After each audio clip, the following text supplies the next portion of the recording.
Fisiología del dolor. La fisiología es la ciencia que estudia el funcionamiento del cuerpo, el papel que realiza cada órgano y sus mecanismos de funcionamiento en los diferentes sitios del cuerpo y las sustancias que intervienen. En este caso estudiaremos la fisiología del dolor.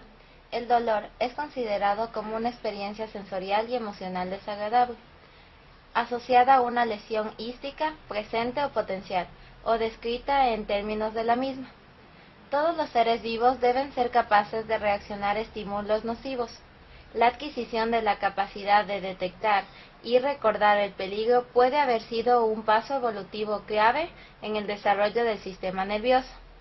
El lugar donde se produce la agresión y la percepción de dicho daño se traduce en una serie de procesos neurofisiológicos, que colectivamente se denominan nocicepción. Estos van a tener diferentes pasos como son la transducción, la transmisión, modulación y percepción. Primero, la traducción. Los estímulos nocivos son convertidos en un potencial de acción a nivel de los nociceptores. 2. La transmisión. El PA se propaga y asciende a través de las vías del sistema nervioso periférico y el sistema nervioso central. 3. La modulación antinocicepción, proceso por el que la transmisión es atenuada en distintos niveles. 4. Percepción, experiencia emocional y subjetiva que se percibe como dolor. En la traducción, en esta fase de percepción del estímulo nocivo, se pensó que el proceso ocurriría en terminaciones sensoriales específicas, ya sea en los corpúsculos de Ruffini, Meissner y otros. Hoy por hoy se conoce que participan los nociceptores, que son terminaciones periféricas de las fibras aferentes sensoriales primarias. La respuesta de estos receptores periféricos puede ser modificada por factores que la sensibilizan, aumentando la respuesta de acidez del medio, presencia de sustancias algógenas como prostaglandinas o bradicidinas, y otros que causan fatiga, disminuyendo su respuesta a estímulos mecánicos repetidos. La sensación dolorosa, al contrario que otros tipos de sensibilidad, no se atenúa con la estimulación repetida, sino que al contrario, se hace más intensa, y esto se denomina hiperalgesia. La hiperalgesia se debe en parte a un mecanismo periférico. Los nociceptores en la piel se vuelven más sensibles por la liberación de factores de inflamación, como las prostaglandinas, y en parte a un mecanismo central, la sinapsis en la médula espinal, entre las fibras aferentes y las neuronas espinotalámicas. Se potencia con la estimulación repetida. Los nociceptores transforman estímulos mecánicos, químicos y térmicos en potenciales de acción. Se transmiten por vías sensoriales aferentes primarias hacia la asta dorsal de la médula espinal. Una de las acciones efectoras de los nociceptores es contracción de musculatura lisa, estimulación de la secreción mucosa de las vías aéreas y adhesión leucocitaria. En la transmisión, a nivel del asta posterior de la médula espinal, la vía de ingreso de las fibras aferentes en la médula espinal es por el surco posterolateral y a nivel del tracto de Lissauer. Se ramifican hacia arriba y abajo insertándose en las láminas del asta posterior de la médula espinal, terminando en la sustancia gris. Presentan diversos tipos de neuronas, las nociceptivas específicas y las de rango dinámico amplio. A nivel de las vías espinales ascendentes, se encuentran las vías espinotalámica, espinobulbar, espinomesencefálica y espinohipotalámica.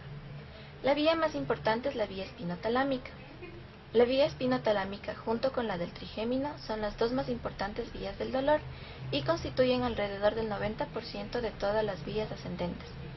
Las células se originan a partir de láminas a continuación nombradas. Tenemos la lámina 1, que contribuye originando la tercera parte de neuronas, las mismas que son sensibles al dolor y temperatura. Láminas 4 y 5 originan dos tipos de neuronas de bajo umbral que son sensibles tanto a estímulos inocuos como nocivos. Láminas 7 y 8. Sus neuronas son sensibles a estímulos inocuos y nocivos de regiones extensas y bilaterales. A nivel del tálamo óptico, núcleo ventral posterior, es el principal núcleo de relevo de la vía hacia la corteza somatosensorial. Núcleo medial dorsal, recibe vías aferentes provenientes de la lámina 1. El tálamo pone en interconexión a la corteza con estructuras inferiores como el hipotálamo o el sistema límbico para actuar de modo eficaz de acuerdo con la respuesta elaborada a nivel cortical. Modulación. Las manifestaciones de dolor dependen de cada individuo y están dadas por muchos factores como la excitación, la tensión y la expectación. El dolor puede entonces iniciarse a través de la activación de receptores periféricos, directamente dañados por el trauma o estimulados por fenómenos inflamatorios, infecciosos o isquémicos, que producen liberación de mediadores. Estos pueden ser directamente algógenos o sensibilizar a los receptores. El fenómeno inflamatorio incluye la liberación de sustancias como la histamina, serotonina, prostaglandinas y bradiquinina, el aumento de potasio extracelular y de iones de hidrógeno, que facilitan el dolor. La sustancia P facilita la transmisión nerviosa o incluso provoca la vasodilatación, aumento de la permeabilidad capilar y edema. Por otra parte, un estímulo traumático o quirúrgico intenso puede provocar una contractura muscular refleja, que agrava el dolor en la zona, o un aumento de la actividad simpática eferente, que a su vez modifica la sensibilidad de los receptores del dolor. La percepción. La percepción del dolor no puede ser cuantificada. Dolor no es igual a nocicepción. Esta es una respuesta a la estimulación de los nociceptores, que pueden originarnos dolor, pero también en otras circunstancias puede haber nocicepción con ausencia de dolor. La sensación de dolor puede ser inhibida por lo que se conoce como analgesia, de acuerdo a diversos experimentos con monos. La analgesia puede ser inducida a través del aprendizaje y en el caso de sentir dolor no será por un estímulo externo, será por reacción de las mismas neuronas. El receptor de somatostatina, SSTR2A, y su agonista, el octerótida, el cual reduce la respuesta de carboximetilcelulosa a estímulos calóricos y estimula las respuestas calóricas inducidas por bradicinina. Estudios de conducta y electrofisiológicos con antagonistas de somatostatina indican que los receptores de la misma mantienen un control inhibidor tónico sobre los nociceptores cutáneos. El GABA produce un efecto bimodal. Por un lado, las concentraciones bajas de GABA atenúan las conductas de dolor inducidas por formaldehído, mientras que las concentraciones altas la aumentan. El glutamato. Se han descrito diversos receptores de glutamato, como el I-GLU, receptores ionotrópicos de glutamato, y M-GLU, receptores metaotrópicos acoplados a la proteína G. Los receptores M-GLU activan a los nociceptores y posteriormente al dolor inflamatorio. Los receptores I-GLU periféricos inducen dolor por formaldehído y en la hiperalgesia calórica inducida por el glutamato. Los receptores M-GLU-R5 se encuentran en las neuronas del ganglio de la raíz dorsal, donde contribuyen a la hiperalgesia inflamatoria. Factor de crecimiento nervioso, o NFG por sus siglas en inglés, puede inducir hiperalgesia calórica al actuar directamente sobre las terminaciones nerviosas aferentes primarias. Su receptor, el TRKA, puede estar inducido por sus acciones sobre el canal de sodio 1,8. Opioides. Se ha demostrado la presencia de receptores opioides en terminales periféricos de fibras aferentes. El transporte axonal de estos aumenta durante la inflamación. Esto puede desencadenarse por la presencia de IL, I-beta y el factor liberador de corticotrofina que se hallan en el tejido inflamado. Los receptores B2 están estimulados por la acción de la bradicinina. Es una sustancia que produce una sensibilización transitoria a estímulos calóricos mediante la activación de fosfolipasa y sinasa C, producción de ácidos araquidónicos y modulación del canal de TRPV. Protones. Se ha planteado que los protones activan selectivamente a nociceptores. Estos no producen taquifilaxia a largo plazo. La administración cutánea de soluciones de pH bajo produce dolor e hiperalgesia. Histamina. La aplicación de histamina directamente en la piel produce picor, mas no dolor. Estimula las nocicepciones polimodales potenciando las respuestas de bradicinina y el calor. El receptor de histamina es el H1. Eicosanoides. Entre los eicosanoides tenemos prostaglandinas, tromboxanos y leucotrienos. Las prostaglandinas I2, E1, E2 y D2 intervienen en la hiperalgesia y respuesta inflamatoria. Los leucotrienos D4 y B4 intervienen en la hiperalgesia y sensibilización de estímulos mecánicos. Receptores colinérgicos. Los receptores de nicotina y muscarina respectivamente, tienen efectos desensibilizantes sobre los nociceptores cutáneos. El ATP puede activar a los nociceptores y actuar como mediador endógeno del dolor en respuestas inflamatorias mediante la estimulación de fibra C en piel sana. Pero en fibra C de la piel que ya ha sido afectada, como por ejemplo estímulos mecánicos o calóricos, no actúa. Citocinas. Pueden excitar los nociceptores por acción directa o indirecta de estimulación de la liberación de prostaglandinas. La TNF-alfa desencadena excitación directa y sensibilización a estímulos calóricos y mecánicos de fibras libres aferentes. La serotonina es secretada desde las plaquetas. Aplicada a una ampolla activa a los nociceptores y produce dolor. Se ha demostrado también que potencia el dolor producido por bradicinina. Estructuras anatómicas implicadas en la experiencia del dolor. La experiencia dolorosa no puede ser simplemente considerada como una sensación. Es por ello por lo que hablamos de percepción dolorosa y no de sensación dolorosa.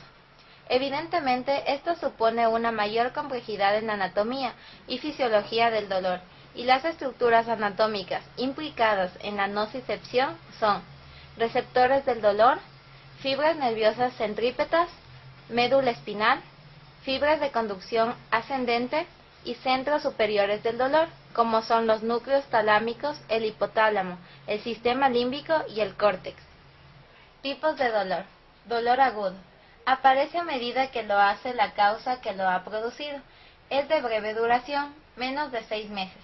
Su finalidad principal es alertar al individuo de que algo va mal en su organismo. Se conoce también con los nombres de dolor señal o dolor síntoma. Dolor crónico.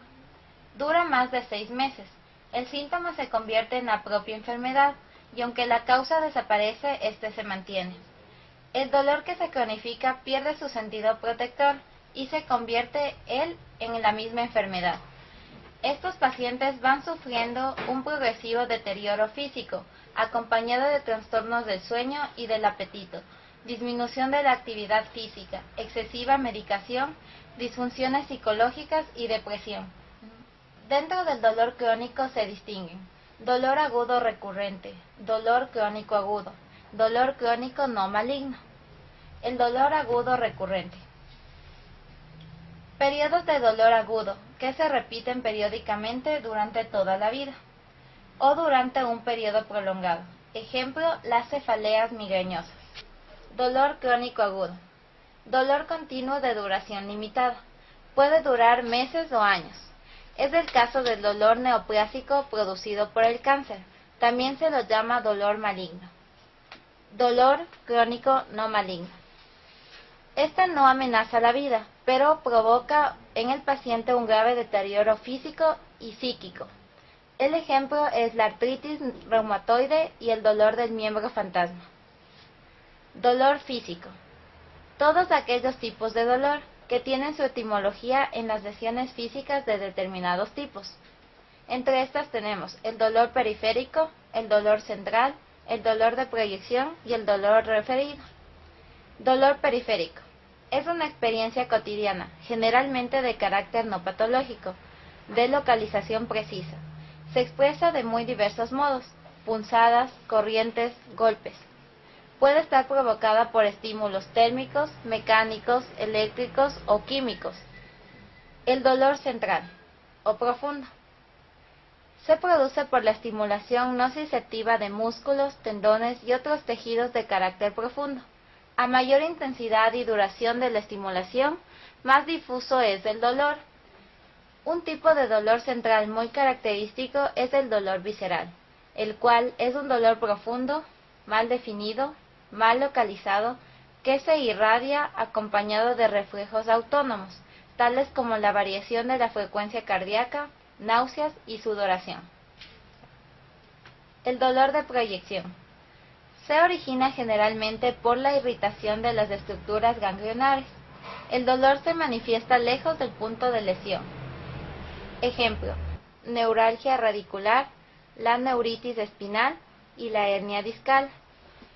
Se explica a base de la ley de Ruch, que dice que el estímulo que actúa sobre una vía sensorial en cualquier punto situado centralmente respecto al órgano receptor origina una sensación proyectada hacia la periferia. El dolor referido.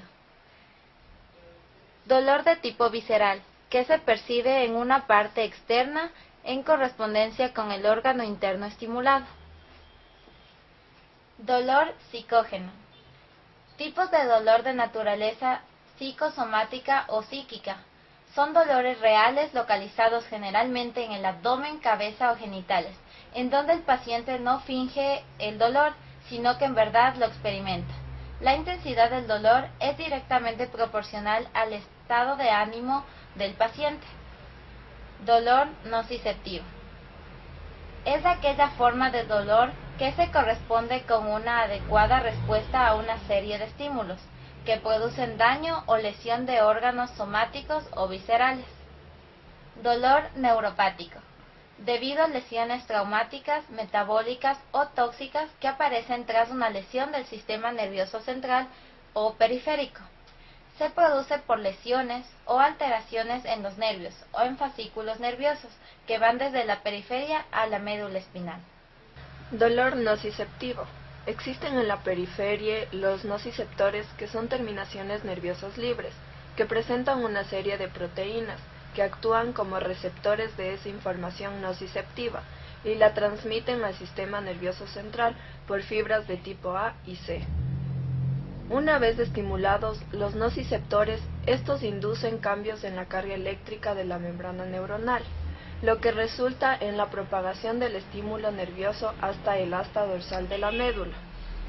Allí se libera glutamato, que se une al receptor específico denominado AMPA, que transmite la información hacia los centros superiores del sistema nervioso central, hasta el tálamo y la corteza cerebral. Y liberan sustancias endógenas inhibidoras como opioides y GABA. Estas sustancias inhibidoras actúan modulando la transmisión del estímulo, por un lado disminuyendo la liberación de glutamato y por otro hiperpolarizando la membrana. El dolor crónico se divide en dos, que tenemos la sensibilización periférica y la sensibilización central. La periférica es una situación de dolor crónico, sea inflamatorio o neuropático. La periferia sigue mandando información nociceptiva hacia el asta dorsal de la médula. La propia neurona envía desde su soma vesículas que liberan tanto sustancia P como el péptido relacionado con el gen de la calcitonina.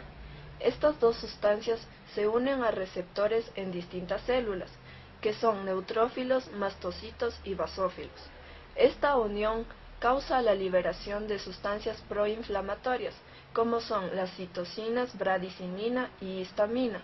También liberan factores tróficos, como el factor de crecimiento nervioso. Todos estos producen cambios de pH, liberación de ATP de las células lesionadas, síntesis y liberación de óxido nítrico, lo que induce la amplificación de la señal hacia la médula espinal y los centros superiores. En la sensibilización central, al llegar la señal aumentada desde la periferia, se produce un incremento en la liberación de glutamato, que se une a unos receptores NMDA y más tarde al metabotrópico del glutamato. Estos se expresan en situaciones de dolor agudo. Al activarse contribuyen a despolarizar la neurona postsináptica, sino a generar una serie de cambios intracelulares, con expresión de oncogenes, síntesis de proteínas, activación enzimática, que aumentarán la señal nociceptiva. En respuesta, las vías aferentes primarias también liberan sustancia P, que se une a unos receptores llamados NK. Este hecho hizo que se pensara que el bloqueo farmacológico de estos receptores serviría para controlar las manifestaciones del dolor crónico. Entre otros fenómenos, se produce en la neurona postsináptica el incremento de la síntesis del COX y del óxido nítrico. Ambas sustancias son capaces de difundir hacia la neurona presináptica, donde producen un incremento de la señal, el óxido nítrico activando la liberación de la sustancia P y la del COX. En situaciones de dolor crónico aparecen ramificaciones de colaterales axónicas que aumentan la cantidad de la señal nociceptiva aferente, lo que aumenta la liberación de glutamato al espacio intersináptico, por las vías descendentes con disminución de la liberación de opioides, endógenos e incluso degeneración celular, neuronas descendentes. Todos estos cambios amplifican de forma muy importante y mantenida la señal nociceptiva que se produce en el asta dorsal de la médula y producen lo que se conoce como sensibilización central. La fisiología del dolor estomacal. Existen dos tipos de dolor visceral, el esplénico o dolor visceral verdadero, el somático o dolor referido. La transmisión del dolor se realiza por el sistema nervioso periférico a partir de dos tipos de fibras nerviosas. Fibras delta A, fibras mielinizadas, miden de 2 a 5 microgramos de diámetro, origen de estructura somática y de tegumentos, dolor bien localizado, brillante o agudo, impulsos se conocen a una velocidad de 12 a 70 metros por segundo. Vías. Las vías abdominales y sus estructuras de sostén no tienen receptores específicos del dolor. El dolor abdominal puede transmitirse por las raíces de neuronas de la T6 a la T12. Los impulsos sensitivos de origen somático. Viajan por las neuronas somáticas aferentes, ganglios de las raíces dorsales, cuerpo posterior de la médula espinal. Los impulsos sensitivos de los tejidos viscerales transportados por las fibras nerviosas aferentes viscerales acompañan a los simpáticos hasta los ganglios de la raíz dorsal. Tipos del dolor profundo. Existen tres. Es el dolor visceral verdadero, el dolor somático profundo y el dolor referido. Dolor visceral. Está mediado básicamente por el sistema nervioso autónomo. Se produce por estímulos mecánicos o químicos de las terminaciones nerviosas amiadínicas localizadas en las mucosas y en las capas musculares de las vísceras huecas, en la sedosa y en los órganos sólidos, mesenterio y peritoneo parietal posterior. Es insensible al tacto, calor o procesos que impliquen reacción inflamatoria, pero es desencadenado cuando se produce un estiramiento rápido de estas fibras nerviosas. Se caracteriza por ser un dolor mal localizado y difuso. Esto es debido a que la inervación de la mayoría de las vísceras es multisegmentaria y sus terminaciones nerviosas son menores que las de los órganos altamente sensitivos como la piel. Este tipo de dolor es referido como un tipo cólico, retorcijones, calambres o dolor urente y no se exacerba con movimientos, a diferencia de lo que sucede con el dolor somático. El dolor somático parietal está producido por irritación por agentes químicos o inflamatorios de las terminaciones nerviosas localizadas en el peritoneo parietal. Es inducido por tacto, presión o los cambios de temperatura. El dolor referido es percibido en áreas alejadas del sitio anatómico del origen debido a la convergencia de neuronas aferentes viscerales con neuronas aferentes somáticas de diferentes regiones anatómicas en neuronas de segundo orden ubicadas en la médula espinal en el mismo segmento espinal. Habitualmente es referido en la piel, aunque puede percibirse en tejidos más profundos y suele ser bien localizado, tendiendo a aparecer a medida en el estímulo visceral se hace más intenso. Fisiología del dolor de cabeza.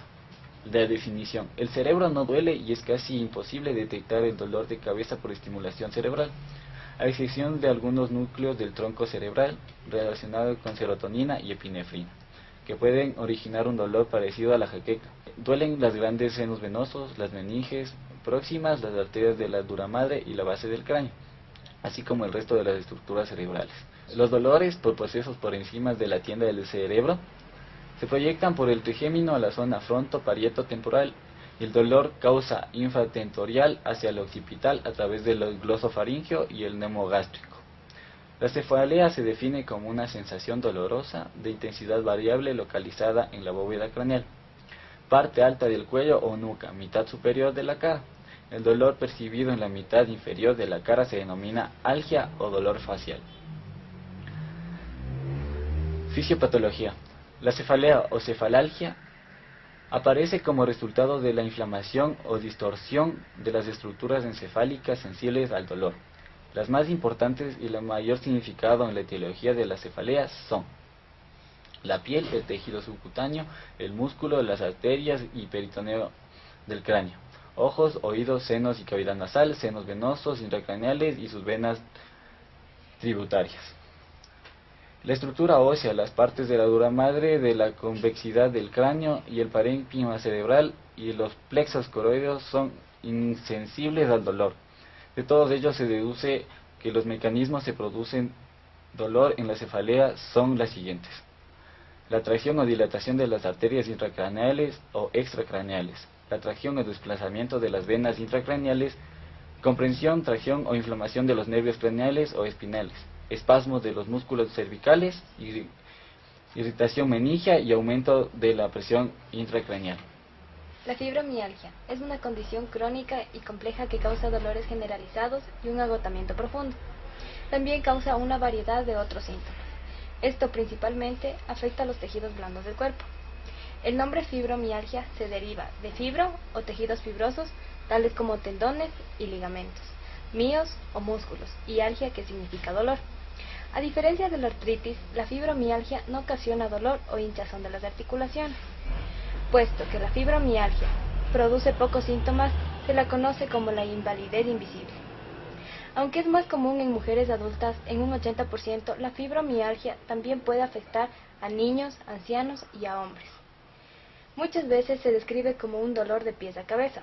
Su severidad varía de día en día y puede cambiar de lugar, llegando a ser más severo en aquellas partes del cuerpo que se usan más, es decir, en el cuello, los hombros y los pies. La fisiopatología de la fibromialgia. Se sabe que la fibromialgia es un síndrome que implica un tratamiento multidisciplinario, debido a que la etiología de la enfermedad no está determinada en su 100%. Va desde el tratamiento físico hasta el cambio de estilo de vida. Las principales alteraciones. Las principales alteraciones se las categoriza de la siguiente manera. Las psicógenas tienen un efecto en la liberación de sustancias de toda clase, dentro de las cuales se encuentran una amplia gama de endomorfinas y neurotransmisores, que se encargan de modular el dolor mediante el sistema de inhibidores descendentes hacia la médula. Endócrinas. Esto consiste en un nivel disminuido de dopaminas y endorfinas, coexistiendo con un aumento en la concentración sistémica de sustancia P, lo cual puede evidenciarse incluso en las proporciones y concentraciones presentes en el líquido cefalorraquídeo. Musculares. Esto puede suscitarse a causa de una alteración traumática, fisiológica, neurovegetativa o algún problema crónico, cuyo resultado puede ser el problema insaturado anteriormente. Tratamiento. Se han aprobado infinidad de sistemas terapéuticos a lo largo de los últimos años para combatir la fibromialgia. Entre ellos podemos encontrar desde los más ortodoxos como el farmacológico o la fisioterapia clásica, hasta sistemas de reciente creación como terapia craniosacra de Upleyer, terapia puntos de gatillo de Travers-Simpson, acupuntura y entre otros. Tratamiento farmacológico. Aunque hay varios medicamentos disponibles ahora para tratar la fibromialgia, dos psicofármacos como la amitriptilina, triptisol, y ciclobenzaprina, Durelac, siguen siendo muy populares y surten cierto efecto en muchos pacientes. El triptisol se administra en dosis bajas a pacientes de fibromialgia, ya que se dirige para tratar la falta de serotonina y así se reduce el dolor mientras se le ayuda a conciliar el sueño. La ciclobenzaprina, Durelax, es un medicamento empleado para relajante muscular, para tratar los dolores y espasmos musculares de los pacientes con fibromialgia.